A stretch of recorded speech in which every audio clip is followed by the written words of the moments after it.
Shalom, bagaimana kabarnya hari ini? Kami harap adik-adik semua sehat selalu ya. Walaupun masa pandemi seperti ini, tidak mengurangi semangat kita untuk terus memuliakan nama Tuhan. Oh iya, adik-adik, sesaat lagi kita akan masuk dalam ibadah. Dan ibadah kita akan dibawakan oleh Kak Krisna Yogi Pramono. Nah, untuk itu, kami mengharapkan partisipasi dari adik-adik sekalian untuk mengikuti ibadah dari awal hingga selesainya. Oke, sekian penyampaian dari kami. Tetap semangat ya. God bless you.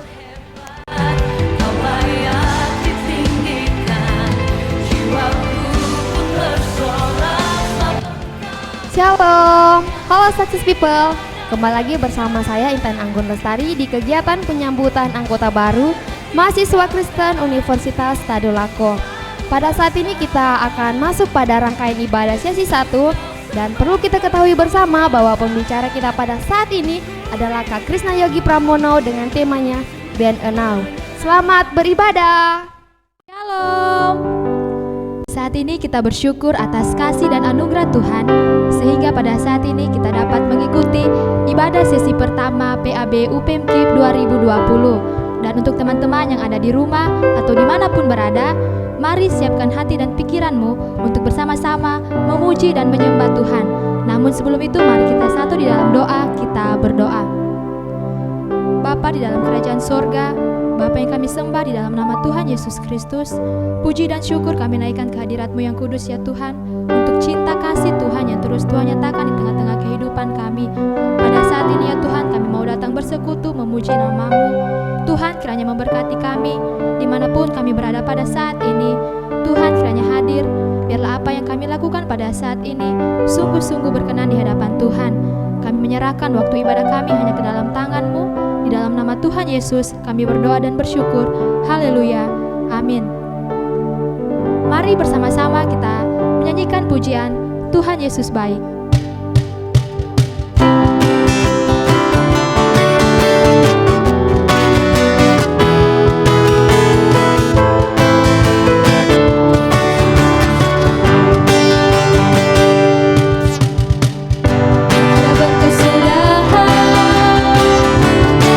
baru rahmat-Mu bagiku.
saat ini dalam sikap teduh, kita datang kepada Tuhan, membawa setiap ungkapan syukur kita kepadanya dalam doa secara pribadi di hadapan Allah.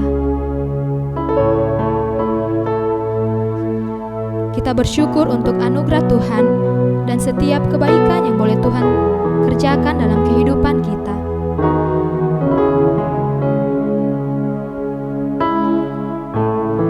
Mari dengan penuh kerendahan hati, kita datang kepada Allah, mengakui dan menyadari akan dosa-dosa kita kepadanya. Sebab Amsal 28 ayat 13 berkata, "Siapa menyembunyikan pelanggarannya tidak akan beruntung, tetapi siapa mengakuinya dan meninggalkannya akan disayangi." Adakah yang lebih berharga selain pengorbanan Tuhan untuk hidup kita?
Oleh karena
perbuat yang mengecewakan hati-Mu dan mengecewakan hati sesama kami. Terima kasih Tuhan, terima kasih untuk setiap pengampunan demi pengampunan yang Tuhan anugerahkan dalam kehidupan kami. Dan ajar kami ya Tuhan untuk mampu hidup sesuai dengan apa yang Tuhan kehendaki. Terima kasih Bapa, terima kasih. Dalam nama Tuhan Yesus kami berdoa. Amin. Tiba saatnya kita akan mendengarkan kebenaran firman Tuhan yang akan disampaikan oleh hambanya, Kak Krisna Yogi Pramono. Mari siapkan hati dan pikiran kita.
Shalom saudara-saudaraku yang kekasih di dalam nama Tuhan Yesus.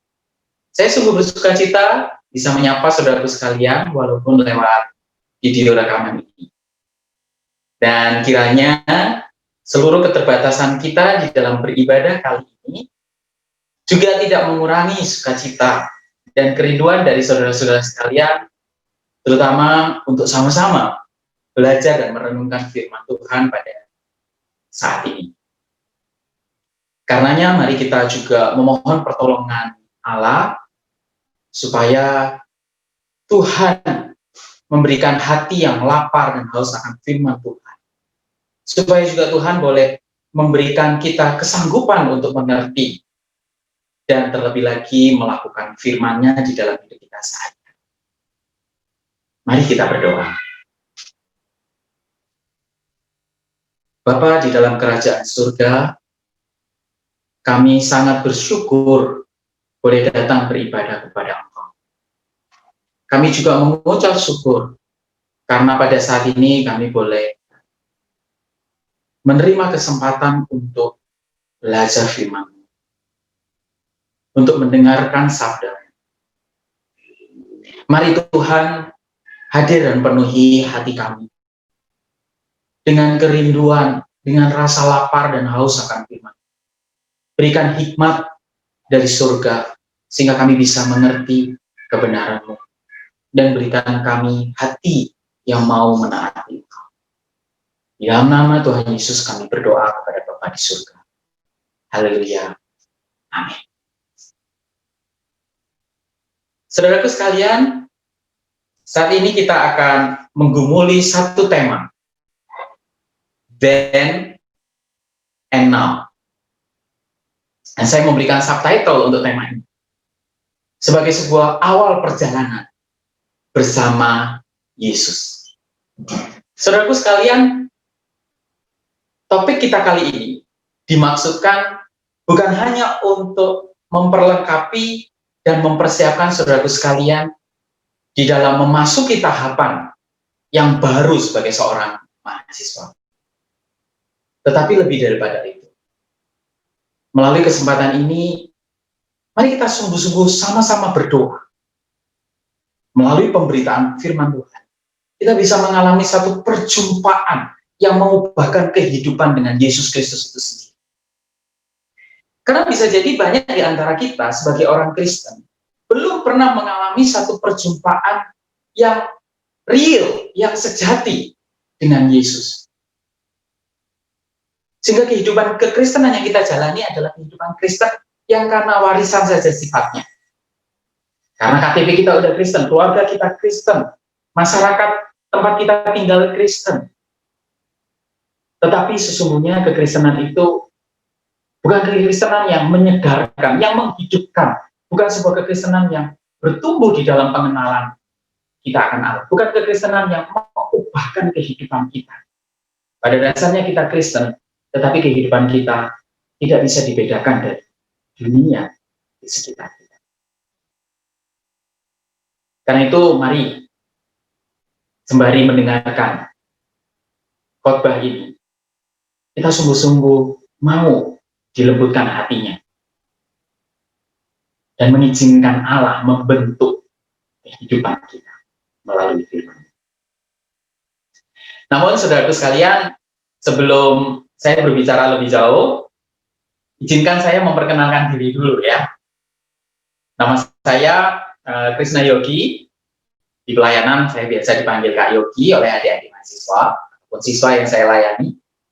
Dan saya melayani sebagai staf penuh waktu, hamba Tuhan penuh waktu di Perkantas Malang. Namun dari tahun lalu saya sedang cuti untuk bisa studi lanjut di UGM. Saya mengambil program studi agama dan lintas budaya. Dan sembari saya kuliah di UGM Yogyakarta, saya juga terlibat membantu pelayanan mahasiswa di sana sebagai associate staff mahasiswa. Dan saya sudah melayani Tuhan di pelayanan siswa mahasiswa kurang lebih sekitar 13 tahun terakhir.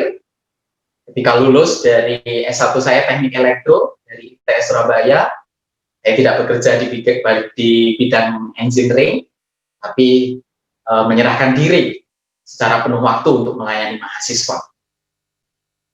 Saya sudah menikah, istri saya namanya Cista, anak kami satu, berumur 2 tahun namanya Shema. Dan saya menyampaikan salam kenal dan salam beribadah dari mereka berdua untuk saudara sekalian. Nah, saudaraku sekalian, di dalam kesempatan ini kita harus beribadah secara online. Khotbah direkam sedemikian rupa dan disampaikan ke teman-teman dan untuk dilihat masing-masing ya. Semuanya ini kita sadari karena bencana COVID-19 atau COVID-19 yang mengubahkan seluruh kehidupan kita. Cara kita beribadah, cara teman-teman nanti menjalani kuliah, dan saya pun juga ngalami semester lalu dan semester ini harus menjalani kuliah secara online. Tetapi kita sadari bahwa bencana COVID-19 ini juga dampaknya jauh lebih besar daripada mengubahkan cara kita beribadah atau cara kita kuliah. Jutaan orang saat ini masih menderita sakit karena COVID-19. Belum ada vaksinnya yang benar-benar teruji berhasil. Obat itu pun masih coba-coba, ada yang efektif, ada juga yang ternyata tidak efektif. Namun dampak dari COVID-19 ini juga jauh lebih besar dari sekedar persoalan kesehatan. Yang terlihat adalah persoalan ekonomi.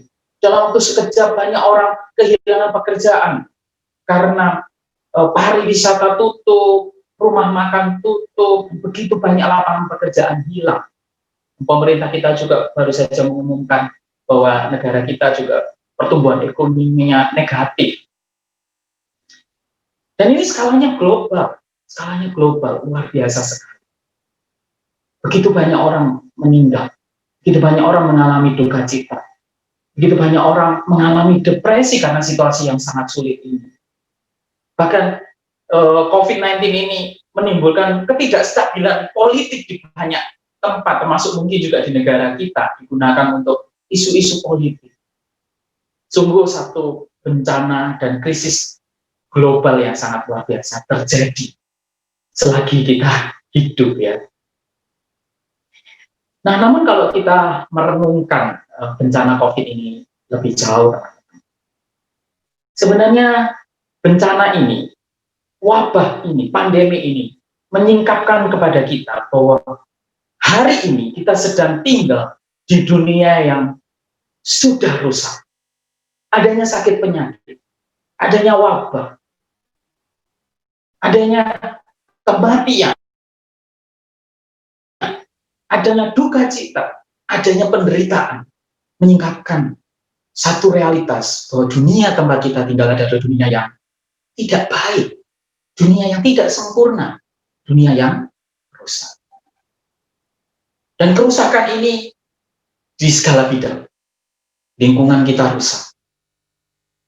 Bahkan banyak pakar menyatakan ya, kalaupun manusia ini tidak mengalami bencana global akibat COVID-19, cepat atau lambat kita akan mengalami bencana global karena pemanasan global atau global warming. Karena perubahan iklim, di satu tempat kekeringan, di tempat yang lain banjir, terjadi badai luar biasa, kegagalan panen sehingga terjadi putusnya suplai pangan dan banyak orang menjadi kelaparan. Air bersih menjadi sulit dan sebagainya. Hutan-hutan digunduli, lautan kita tercemar dengan sampah, dan sedihnya ya Indonesia merupakan penghasil sampah kedua terbesar di dunia. Itu satu fakta yang kembali menegaskan bahwa dunia tempat kita tinggal, dunia yang rusak secara lingkungan. Namun juga yang tidak kalah memprihatinkan saudara sekalian. Dunia tempat kita tinggal adalah dunia yang penuh dengan kekerasan dan peperangan. Selama peradaban manusia ada, bumi kita tidak pernah beristirahat dari kekerasan dan peperangan. Baik kekerasan di dalam rumah tangga, mungkin bahkan ada di antara kita yang sedang mengalami atau pernah mengalami dan itu menimbulkan traumatis ya, pengalaman yang sangat traumatis. Saya pun mengalami itu di dalam keluarga, mengalami kekerasan di dalam rumah tangga. Terus kekerasan di dalam komunitas masyarakat kita. Di Indonesia kita masih mendengar bagaimana Papua terus bergolak antara aparat pemerintah dengan gerakan Papua Merdeka, terus berkonflik. Baru-baru ini sedihnya ada seorang hamba Tuhan yang menjadi korban dari konflik. Dan di mana-mana kita mendengar berita peperangan. Di Timur Tengah tidak pernah beristirahat dari peperangan. Korea Utara dan Korea Selatan sampai hari ini statusnya pun masih gencatan senjata. Saudaraku, dunia tempat kita tinggal, dunia yang penuh dengan kekerasan, peperangan, dan juga penuh dengan kejahatan di mana-mana. Tiap hari kita mendengar berita tentang pembunuhan, pemerkosaan, pencurian, perampokan, dan sebagainya. Dan semuanya ini membuat kita bertanya-tanya, apa yang sesungguhnya sedang terjadi? Mengapa dunia ini begitu rusaknya? Namun saya ingin mengajak perenungan ini lebih dalam dan lebih jauh. Saya ingin mengajak kita untuk merenung lebih dalam dan lebih jauh. Bahwa memang benar, dunia di tempat kita tinggal adalah dunia yang rusak. Namun sesungguhnya diri kita pun adalah diri yang rusak. Kerusakan itu bukan hanya terjadi di luar diri kita, tetapi di dalam diri kita pun kita mendapati ada begitu banyak kerusakan. Kita adalah orang-orang yang dikuasai iri hati, dikuasai dengan kecemasan, kekhawatiran, ketakutan. Kita adalah orang-orang yang sulit mengampuni. Kita adalah orang-orang yang mudah marah. dan melukai ketika marah, baik dengan perkataan maupun dengan tindakan. Kita adalah orang-orang yang khawatir dan takut akan masa depan dan tidak bisa merasakan damai sejahtera, tidak ada sukacita. Kita orang-orang yang terikat dengan berbagai macam kecanduan, kecanduan pornografi, kecanduan seks, kecanduan belanja. Kita orang-orang yang dikuasai dengan ambisi dan cinta uang. Orang-orang yang perfeksionis, tapi sekaligus juga mungkin adalah orang-orang yang rendah diri. Orang-orang yang selalu merasa diri tidak berharga. Saudaraku, baik dunia tempat kita tinggal, maupun diri kita, sama-sama rusak. Sama-sama menghadapi situasi yang sangat serius. Saya tidak tahu apakah saudaraku sekalian setuju dengan pernyataan saya ini atau tidak, dengan diagnosa saya ini atau tidak. Tapi itulah yang saya refleksikan. Itulah yang saya temukan. Diri saya rusak, dunia tempat saya tinggal pun rusak. Namun saudaraku, kalau kita kembali ke dalam Alkitab, apa yang dinyatakan oleh Alkitab kepada kita, sesungguhnya Alkitab menyatakan bahwa tidaklah demikian pada mulanya ketika Allah menciptakan segala sesuatunya. Ketika Allah menciptakan langit dan bumi dengan segala isinya, Allah menciptakan hutan, lautan dengan binatang-binatang yang ada di sana, dan juga ikan dan seluruh fauna yang ada di laut. Ketika Allah menciptakan semesta ini dan juga manusia sebagai puncak ciptaan, Allah menyatakan ketika Allah menciptakan semuanya itu, Allah menciptakan dengan sungguh amat baik. Kejadian 1 ayat 31. Ketika Allah melihat segala yang dijadikannya itu, bumi dengan segala isinya, alam semesta ini, Allah menciptakan dan merancang segala sesuatu untuk berjalan dengan sungguh amat baik. Ada keindahan, ada keharmonisan, ada kebaikan. Bahkan lebih jauh kalau kita melihat di dalam Kejadian pasal yang kedua dan pasal yang ketiga. Ketika Allah membuat satu taman di Eden, itu di bumi ya, di satu daerah yang diberi nama Eden di sana, di tanah Sinear. Dan kemudian menempatkan manusia di sana. Adam dan Hawa digambarkan di dalam Kejadian pasal 2 dan ketiga di sana. Dan kemudian Allah memberikan mandat kepada manusia itu untuk mengelola taman itu dan berkuasa atas tanaman, atas binatang yang ada di sana. Untuk merawat dan menumbuh kembangkan kehidupan yang ada di sana. Dan digambarkan bahwa Taman Eden itu dialiri sungai, bahkan yang mengalirkan emas. Manusia bisa menikmati buah-buahan yang sangat limpah di sana. Bahkan lebih jauh daripada itu. Di situ manusia bisa mendengarkan bunyi langkah kaki Tuhan. Sebuah penggambaran tentang dunia awal yang penuh dengan keharmonisan, penuh dengan kebaikan, penuh dengan kelimpahan, penuh dengan kecukupan, kepuasan. Dan tentu saja tidak ada sakit penyakit di sana, tidak ada bencana di sana, tidak ada kerusakan dan kejahatan. Inilah dunia awal yang Allah rancangkan, dunia awal yang Allah jadikan, dunia yang sungguh amat baik, dengan manusia sebagai penata layang tugas yang diberikan oleh Allah untuk mengelola dunia ciptaannya dan menumbuh kembangkan, mengatur sedemikian rupa. Dunia di mana Allah dan manusia bisa menikmati satu hubungan yang sangat karib, sangat dekat, tidak terhalangi oleh suatu hal.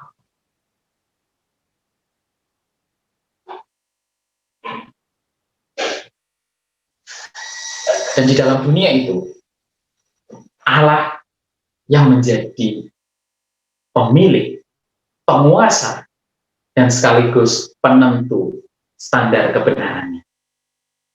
Allah lah yang menentukan yang boleh dan yang tidak. Karena itu di dalam Kejadian pasal 2 dan ketiga, Allah memberikan batasan untuk manusia.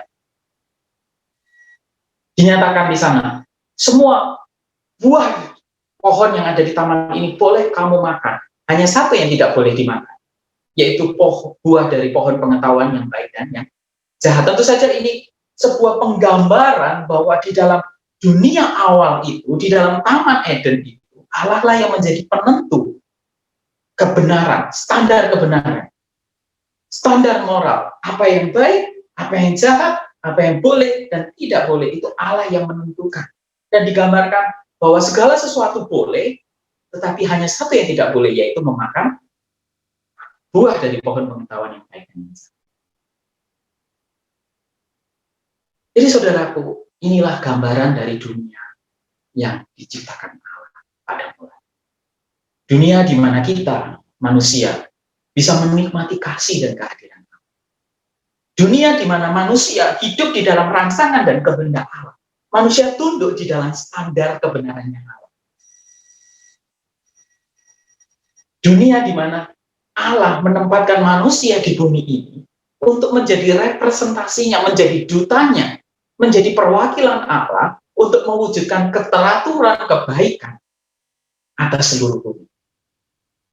Manusia yang diciptakan sebagai imago Dei-nya Allah, ketika beranak cucu dan bertambah banyak, bisa memenuhi bumi dengan kemuliaan dan kehadiran Allah. Dengan demikian, nama Tuhan dipermuliakan, dihormati, dan disembah atas seluruh bumi.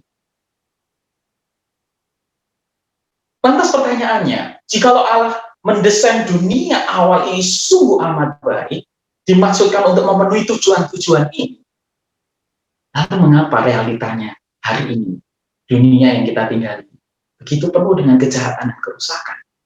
Dan diri kita pun adalah diri yang rusak dan penuh kejahatan.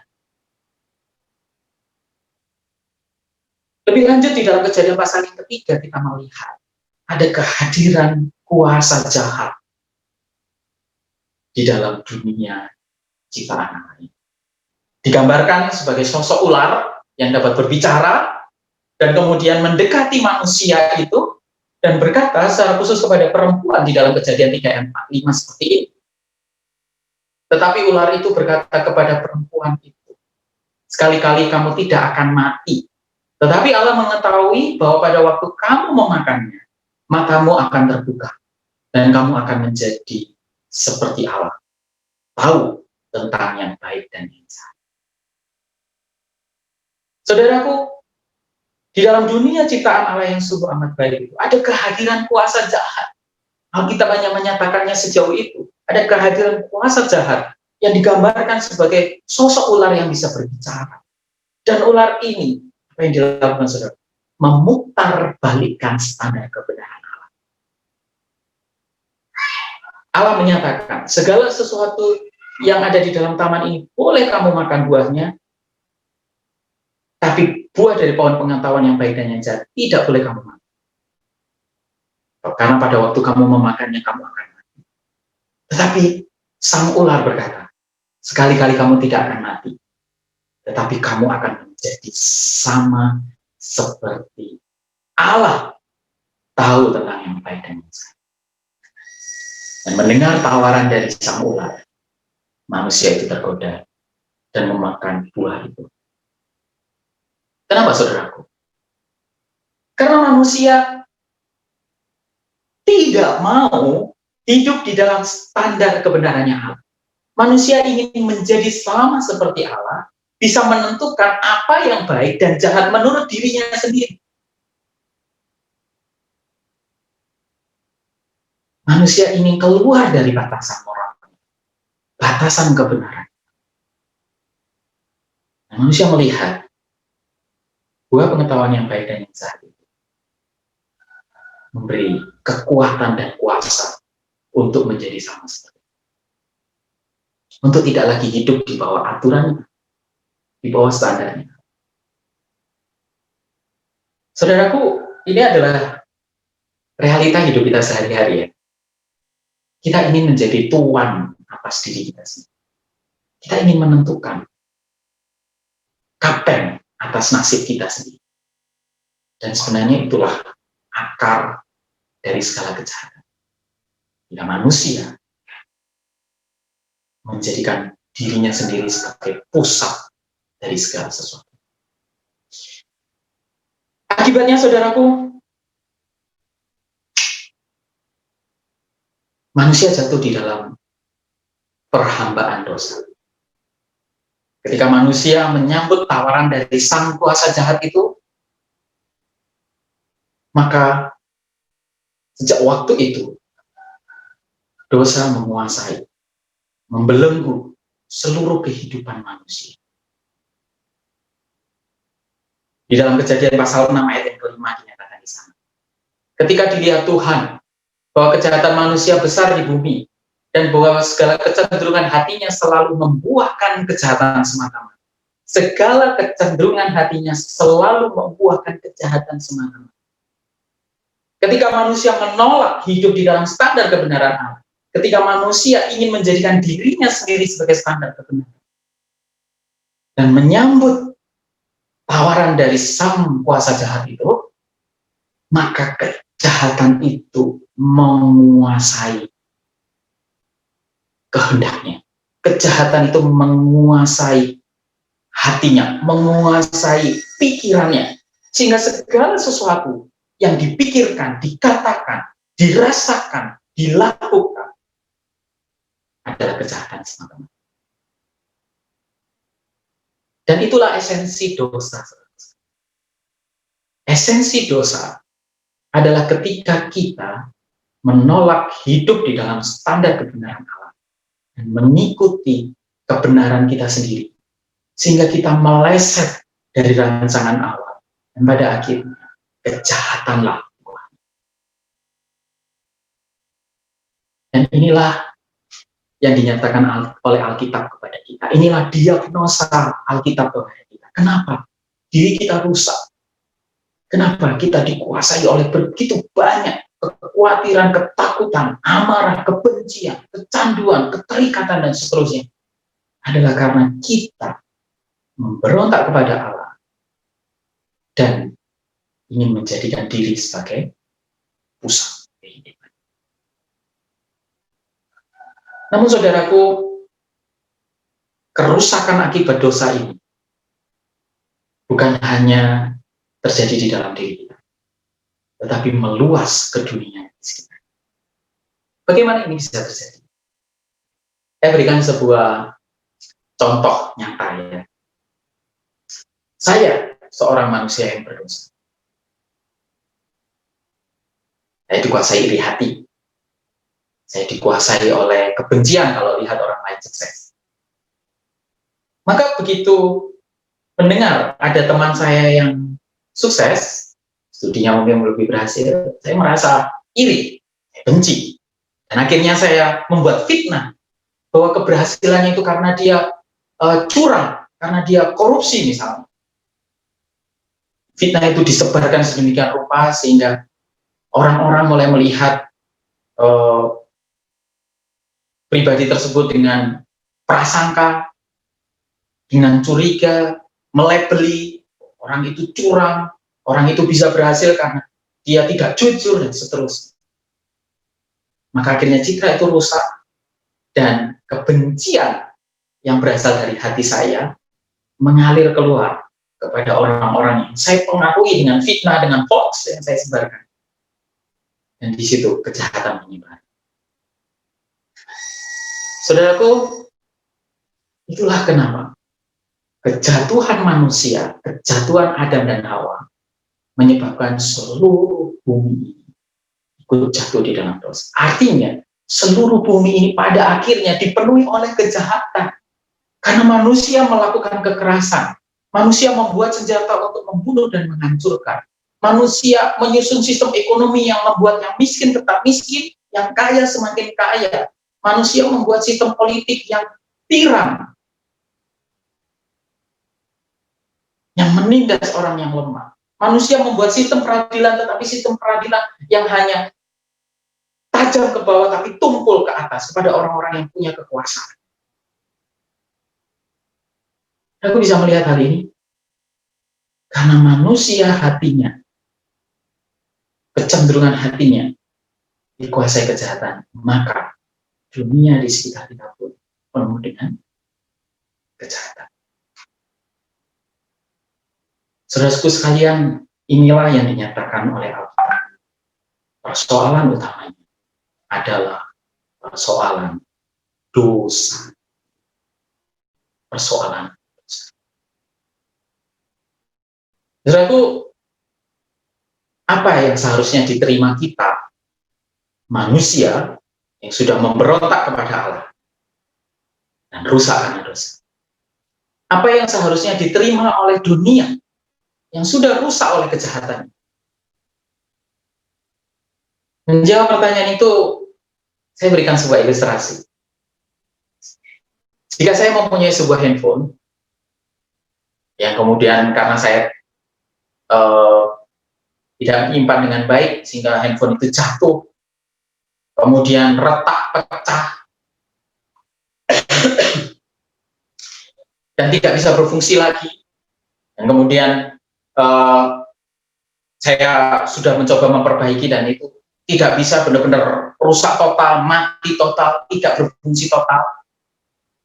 Menurut saudaraku sekalian, apa yang sebaiknya dilakukan terhadap handphone itu? Handphone yang sudah rusak, yang tidak berfungsi, yang sudah mati total itu. Jawabannya sederhana, dibuang.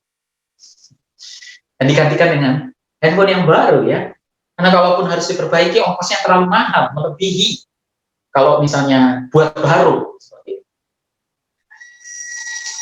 Dan itu yang dinyatakan oleh Alkitab kepada kita, bahwa sesungguhnya melihat kejahatan manusia yang besar di bumi ini dan bumi penuh dengan kejahatan, Allah menjatuhkan hukuman, Allah membinasakan, Allah membuang dunia yang sudah jatuh dalam dosa itu kepada hukumannya yang membinasakan. Dalam Kejadian kita melihat, Kejadian pasal yang ke-6 kita melihat, Allah menghukum bumi, menghukum manusia dengan air bah yang membinasakan seluruh kehidupan. Namun demikian, menariknya di dalam kisah ini, Allah menyisakan keluarga Nuh, hewan-hewan. Allah menyisakan ikan-ikan di lautan, pastinya tetap bisa bertahan di tengah banjir ini. Dan juga hewan-hewan yang ada di sungai dan di laut masih bisa bertahan, serta benih-benih tanaman yang masih bisa bertahan di tengah air bah besar ini. Di dalam penghakiman Allah itu, Allah memberikan kesempatan yang kedua untuk manusia yang sudah jatuh dalam dosa dan rusak karena kejahatan, dunia yang sudah jatuh dalam dosa dan rusak karena kejahatan ini, untuk memulai kembali satu kehidupan yang baru. Namun kalau kemudian kita baca lanjutan kisah Nuh, kita memahami bahkan Nuh dan keluarganya pun gagal hidup di dalam standar kebenaran Allah. Dan pada akhirnya, sekali lagi, dunia dipenuhi oleh orang-orang yang hatinya dipenuhi kejahatan dan memenuhi bumi dengan kejahatan. Termasuk kita di dalam, saudara dan saya, keluarga kita, masyarakat kita, bangsa kita, bumi kita ini. Pada hari ini adalah keturunan-keturunan dari orang-orang yang sudah memberontak kepada. Dan seperti saya ilustrasikan dengan handphone tadi, handphone yang sudah rusak tadi, saudara sekalian, Alkitab menyatakan dengan sangat jelas kepada kita bahwa apa yang pantas kita terima adalah hukuman kekal. Apa yang pantas kepada kita, yang kita terima adalah dibuang dari hadapan Allah selama-lamanya. Apa yang pantas kita terima adalah kematian kekal. Alkitab menyatakan dengan jelas di dalam Roma 6 ayat 23 bahwa upah dosa adalah maut. Maut artinya dibuang dari hadapan Allah selama-lamanya. Maut artinya terpisah dari Allah selama-lamanya. Maut artinya ada di bawah hukuman Allah selama. Itulah yang pantas, itulah yang layak kita terima. Itulah yang seharusnya kita terima oleh karena kejahatan dan dosa kita sekalian.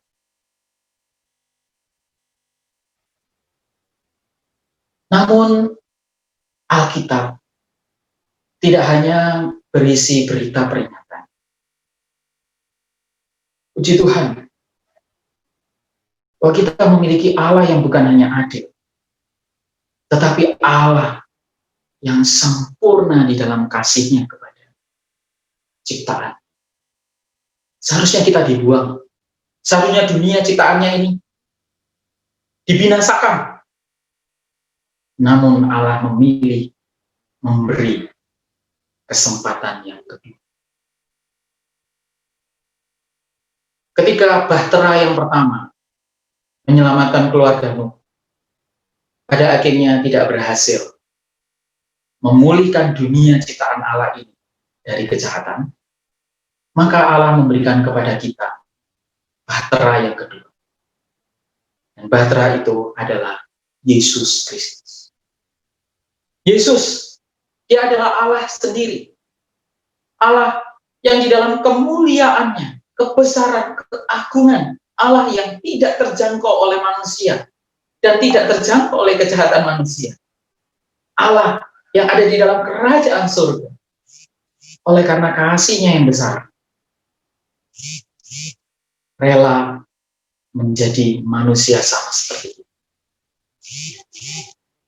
Mengosongkan dirinya, menanggalkan seluruh kemuliaan, dan masuk ke dalam kehidupan kita, ke dalam dunia yang berdosa.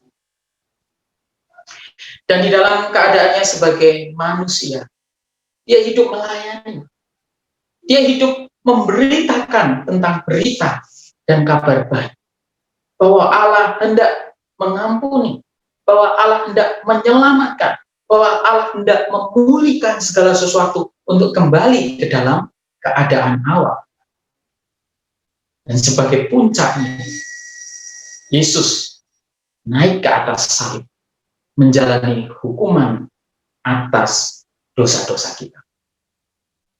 Kita sekalian sesat seperti domba, masing-masing kita mengambil jalannya sendiri.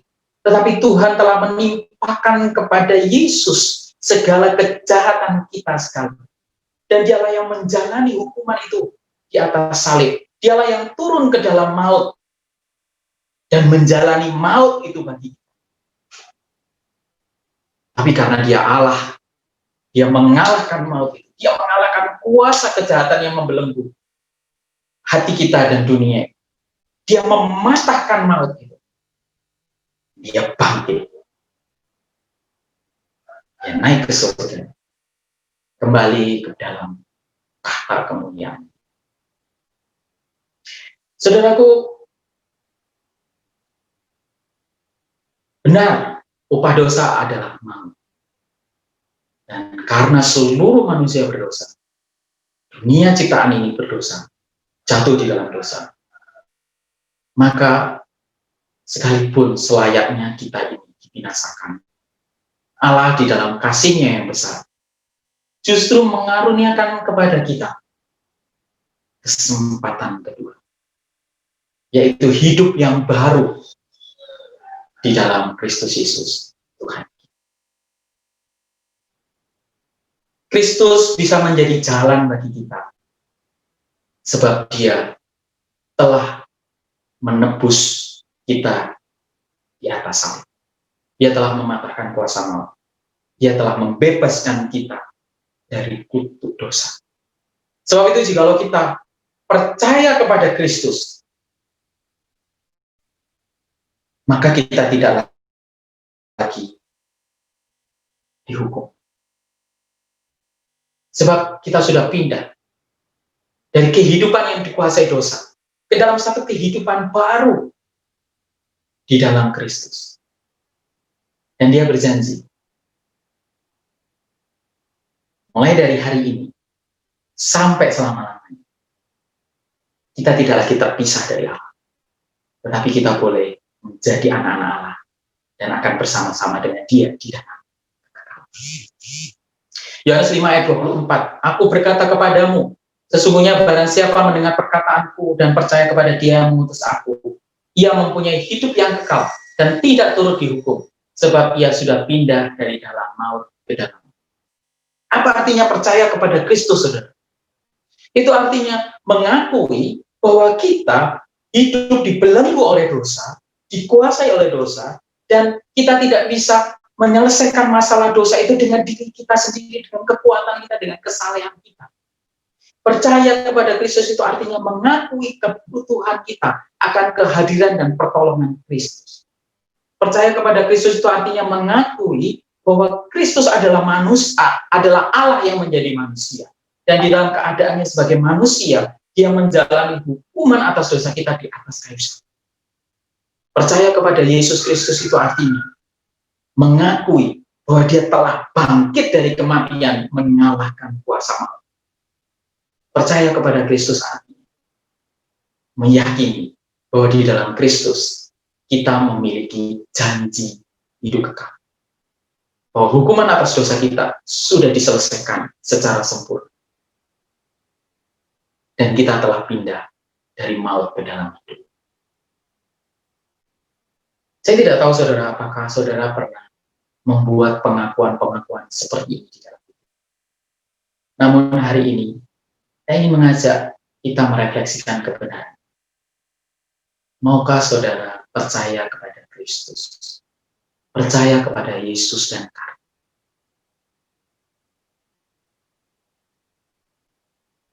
Saudaraku, janji-janji yang luar biasa kita terima kalau kita percaya kepada Kristus. Bahkan lebih jauh daripada itu. Efesus 2 ayat yang ke-10 menyatakan seperti ini, saudaraku sekalian. Dituliskan, karena kita ini buatan Allah, diciptakan dalam Kristus Yesus untuk melakukan pekerjaan baik yang dipersiapkan Allah sebelumnya. Ia mau supaya kita hidup di dalamnya. Di dalam terjemahan bahasa Inggris dikatakan seperti ini, indah sekali. For we are God's masterpiece. Kita ini adalah karya terbaiknya Tuhan. Manusia itu adalah imago Dei-nya Allah, citranya Allah. Manusia itu adalah karya tangannya Allah, dibentuk dengan tangannya Allah. Dan sekalipun telah rusak karena dosa, tetapi Allah tidak memilih membuang, tapi Allah memilih mengasihi, Allah memilih mengampuni. Dan di dalam Yesus Kristus, saudaraku, kita ditebus dan diselamatkan. Dan bukan hanya itu. Di dalam Yesus Kristus, Dia menciptakan kita ulang, memperbaharui kita, memulihkan kembali imago Dei yang sudah rusak. Karena dosa itu citra Allah yang sudah rusak. Dia telah menciptakan kita di dalam Kristus. Supaya apa, saudaraku? Bukan hanya sekedar supaya kita itu nanti bisa menikmati kekekalan bersama dengan Dia. Itu ya dan amin. Bukan hanya supaya kita itu dibebaskan dari dosa dan menjalani satu kehidupan baru yang memperkenan hati Allah. Tentu saja Dia memberikan kita kuasa untuk menang atas dosa dan keegoisan dan kebencian dan rasa amarah dan sebagainya, kecanduan dan sebagainya. Tentu saja di dalam Kristus kita akan mengalami itu. Di dalam Kristus kita bukan hanya menerima dibebaskan dari hukuman dan dibenarkan oleh Allah. Tapi ini kebenaran yang menarik, saudara, untuk teman-teman camkan. Di dalam Kristus, Dia menciptakan kita kembali, memperbarui kehidupan kita. Supaya apa? Supaya kita bisa melakukan kembali apa yang sudah dirancang Allah pada mulanya. Pada mulanya bagi Adam dan Hawa. Pada mulanya bagi Nuh dan keluarga. Dan sekarang, di dalam Kristus, Allah mau kita hidup di dalam rancangan. Untuk kembali bisa menikmati kasih dan kehadiran Allah itu tidak terbatas, tidak terhalangi oleh apapun. Itu rancangan Allah dari mulanya. Supaya manusia bisa menikmati kasih dan kehadirannya. Hidup dalam persekutuan yang karib dengan Dia. Untuk hidup di dalam rancangan dan kehendak Allah, untuk hidup di dalam standar kebenaran dan standar moralnya Allah, bahwa Allah lah yang menentukan apa yang baik dan yang jahat bagi kita. Allah yang menentukan apa yang boleh dan tidak boleh bagi kita. Dan kita mau hidup di dalam itu. Untuk apa, saudaraku? Kalau kita bisa menikmati kasih dan kehadiran Allah, kalau kita bisa hidup di dalam rancangan dan kehendak Allah, dan kita tunduk total kepada Allah, maka melalui kita sesungguhnya Allah rindu kehadirannya dirasakan oleh dunia tempat kita. Dimanapun kita dihadirkan, di tengah keluarga model apapun, di tengah lingkungan kampus model apapun, di tengah bangsa model apapun, di tengah gereja yang situasinya seperti apapun, di tengah dunia yang situasinya rusak seperti ini, dimanapun kita hadir, orang-orang yang telah ditebus dan diselamatkan. Di situ kehadiran Allah di alam. Di situ kebaikannya Allah dialami. Di situ kasihnya Allah dialami. Di situ pemulihan dan keselamatan dari Allah dialami. Inilah tujuan Allah menyelamatkan kita. Bukan sekedar supaya kalau kita mati pasti masuk surga. Oh ya, ya dan amin. Itu pasti, tidak perlu diragukan. Tetapi selagi kita hidup saat ini, nggak nunggu kita mati, Allah mau supaya setiap kita menjadi representasinya di dunia. Supaya melalui setiap kita, kasih, kebenaran, keadilan, kebaikan, pengampunan, keselamatan dari Allah itu mengalir memenuhi dunia. Di dalam Kristus, saudaraku, kita menerima anugerah untuk percaya dan diselamatkan. Sekaligus ditebus untuk menjadi miliknya. Sehingga kita bisa hidup bagi tujuan yang ketemu. Kita tidak lagi hidup untuk diri kita sendiri. Kita tidak lagi hidup untuk ambisi-ambisi kita sendiri. Tapi kita mau hidup bagi Allah. Saudaraku sekalian, saya lahir di tengah keluarga yang broken. Bapak ibu saya bercerai. Dan saya tumbuh menjadi remaja yang cukup sulit karena kehilangan figur ayah, kehilangan figur ibu sejak kecil. Namun ketika SMA saya mengenal Kristus, dan ketika kuliah saya ditolong bertumbuh untuk mengenal Kristus. Dan salah satu hal terbesar yang Kristus lakukan bagi saya, selain menyelamatkan jiwa saya dari dosa, adalah memampukan saya untuk mengampuni orang tua saya. Mengampuni ibu yang pergi meninggalkan rumah, mengampuni bapak, orangnya keras, suka pukulin ibu. Dan berikutnya ketika pengampunan itu terjadi, mulai mampu mendoakan supaya terjadi perubahan di tengah keluarga saya. Tentu saja ada begitu banyak hal yang butuh dipulihkan di tengah keluarga saya. Tapi saya tahu bahwa Allah terus mengerjakan pemulihan itu di dalam dan melalui saya.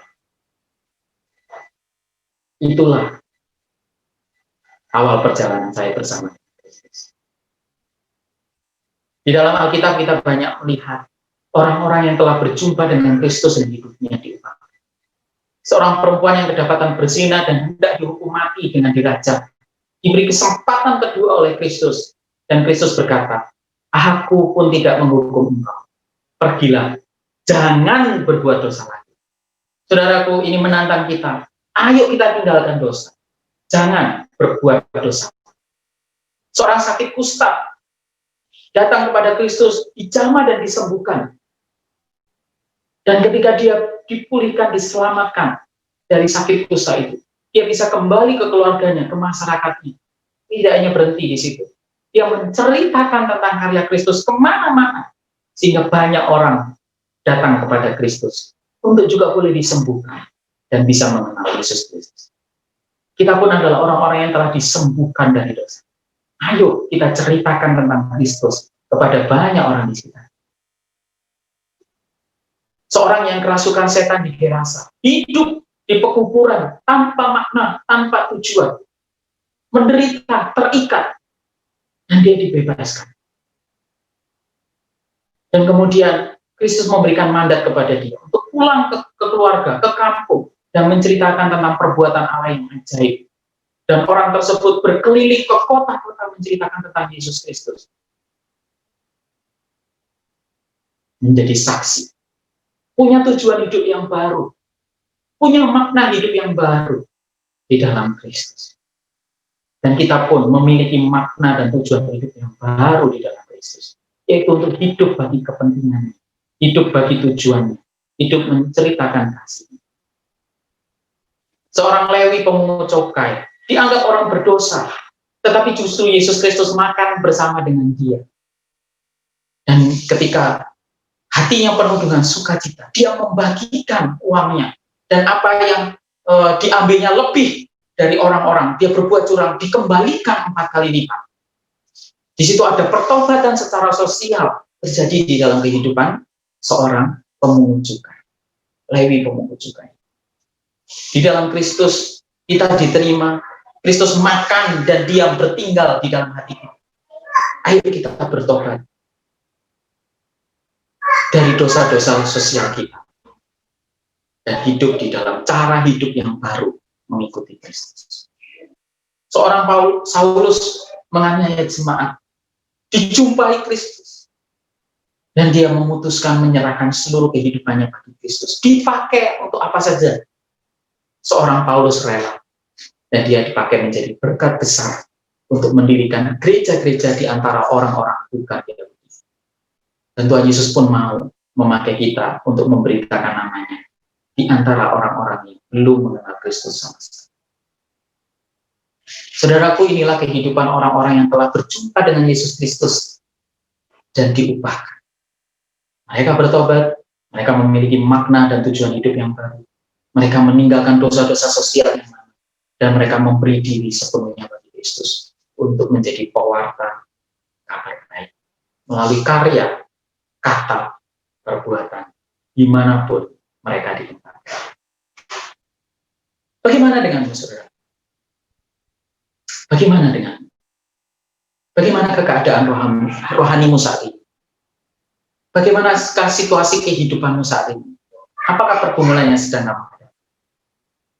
Apakah kamu saat ini sedang dikuasai berbagai macam keterikatan, ketidakmampuan untuk mengampuni? Apakah kehidupan keluargamu sedang sulit?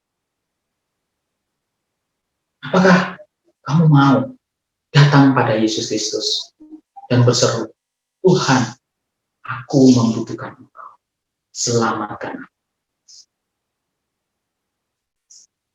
Saya menantang saudara, kalau engkau belum pernah membuat keputusan untuk mengakui Yesus sebagai Tuhan dan Juru Selamatmu pribadi, saat ini saya menantangmu untuk membuat keputusan. Akui dia di dalam hidup. Dan selanjutnya, Yesus Kristus sudah menyerahkan kemuliaan dan nyawanya untuk membebaskanmu dari hukuman.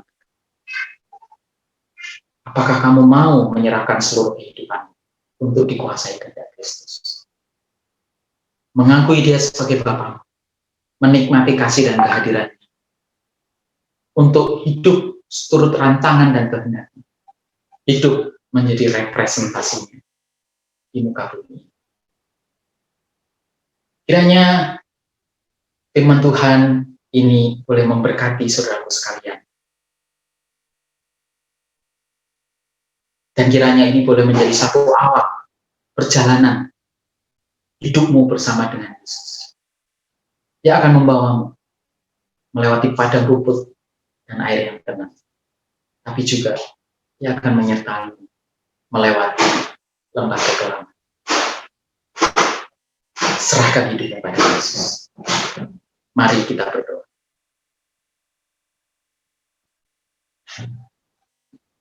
Bapa di dalam kerajaan surga, terima kasih karena Engkau mengasihi kami dan tidak menolak kami. Dalam kasih-Mu yang besar, Engkau mengaruniakan hidup yang kekal di dalam Yesus Kristus. Dan di dalam kasih-Mu yang kekal, Engkau memperbarui kehidupan kami, supaya kami boleh sekali lagi hidup sesuai dengan rancangan awal yang Engkau sudah tetapkan bagi manusia. Perbaharuilah seluruh kehidupan kami, supaya kami bisa memperbaharui kehidupan sekitar kami, kehidupan teman kami, keluarga kami, mereka yang sedang hancur dan binasa oleh karena dosa, kehidupan bangsa kami, kehidupan dunia. Tuhan, kami kecil, tidak mampu, tidak berarti. Tapi kami menemukan kuasa dan kekuatan di dalam Yesus Kristus. Dan kiranya kami boleh makin mengalami kasih dan kehadiran-Mu di dalam kehidupan kami. Menikmati keintiman dengan Engkau. Dan di dalam itu semua, kami boleh dipuaskan, dipenuhi damai sejahtera dan sukacita. Hingga kami boleh kelak bersama-sama dengan Engkau di dalam kekekalan. Terima kasih. Dalam nama Yesus. Amin. Tuhan Yesus memberkati saudaraku sekalian. Sampai jumpa lagi. Saat ini kita akan mengakhiri segala rangkaian ibadah kita. Untuk itu mari kita satu di dalam doa, kita berdoa. Bapa yang baik, Bapa yang bertata di dalam kerajaan sorga, terima kasih untuk penyertaan Tuhan sepanjang ibadah kami. Biarlah apa yang kami lakukan ya Tuhan sungguh-sungguh berkenan di hadapan Tuhan. Terima kasih Tuhan, kami menyerahkan kehidupan kami selanjutnya hanya ke dalam tangan-Mu. Dalam nama Tuhan Yesus kami berdoa dan bersyukur. Haleluya. Amin.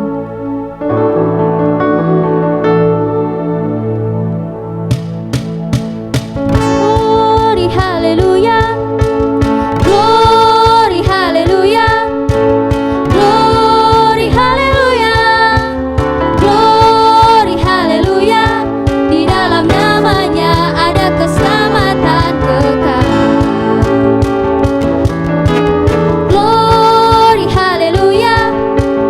Glory, haleluya. Glory, haleluya. Glory, haleluya. Di dalam namanya ada keselamatan kekal. Aku jalan kebenaran. Aku jalan kebenaran dan jalan kehidupan, itu yang Yesus katakan. Aku percaya, amin. Di dalam namanya ada keselamatan kekal.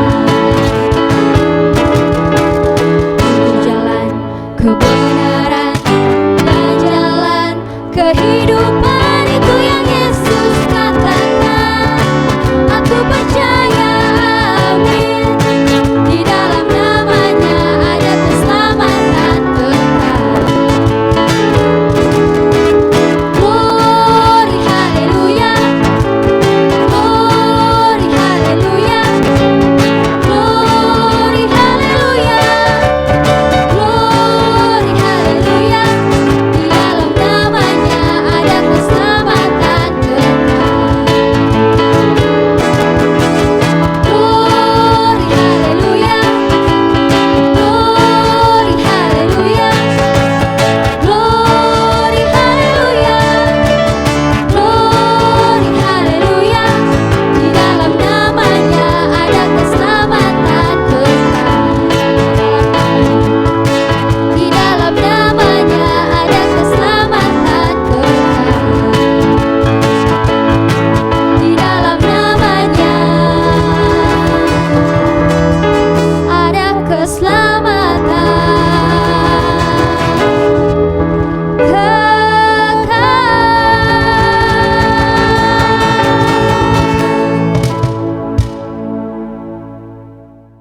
Demikianlah ibadah kita pada sesi 1 ini telah selesai. Dan jangan lupa untuk small group sesi 1. Sekedar informasi bahwa akan ada lanjutan untuk sesi 2 pada tanggal 12 Oktober 2020. Tuhan Yesus memberkati. Terima kasih.